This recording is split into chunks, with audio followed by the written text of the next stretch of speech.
One question I've been asked more than any other question ever is, why do you do what you do? I get asked it a lot, especially since October 7th, when I've been going to the front lines 4 times. The first time, 80 missiles. I had to dive in the ditch 4 times, 15 seconds each time, and then 3 terrorists firing close proximity to where I was. Why do you do what you do? Why do you do what you do with victims of terror, with widows, with orphans, with Holocaust survivors, with virtually every aspect of the state of Israel where people are suffering and hurting? Why do you do what you do? Well, I want to tell you why I do what I do. It's very personal to me because I understand suffering Jewish people. I was one of them. As a little Jewish boy living in America of all places, I suffered because of an anti-Semitic father. An anti-Semitic father who thought I was not his son, that my mother had an affair with a Jewish man, who never said I love you, never affirmed me, who only abused me, never called me by name, only called me by curse words or the word moron. And as a child, I knew about anti-Semitism. I was beat up for being a kike. I didn't know what a kike was. I thought it was a kite. It was a Christ killer, Yiddish word. I remember eggs and tomatoes being thrown at my mother as I push a grocery cart on Friday nights to the grocery store. She didn't drive. They called her Jew witch as they threw them. Or our house being spray painted, Jew witch. So I know what it is to suffer. I also know what it is to suffer and go hungry. I know what it is to go to the dump to get food.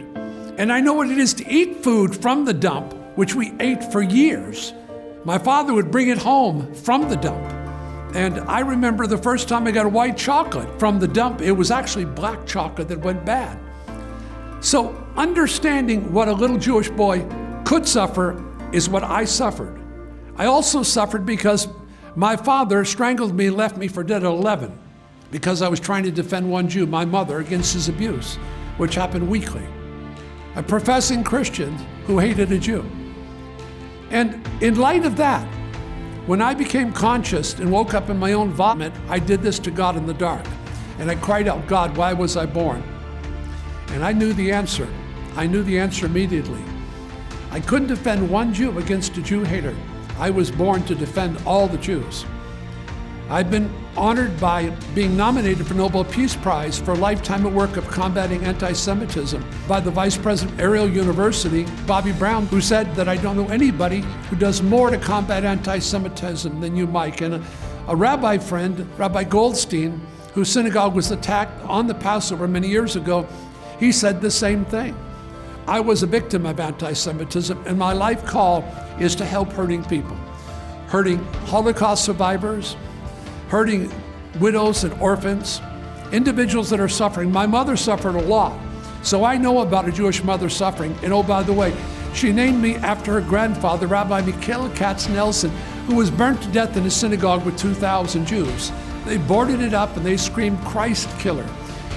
Hating Jews has been going on for a very long time. So I want to explain to you why I do what I do. It's very personal to me.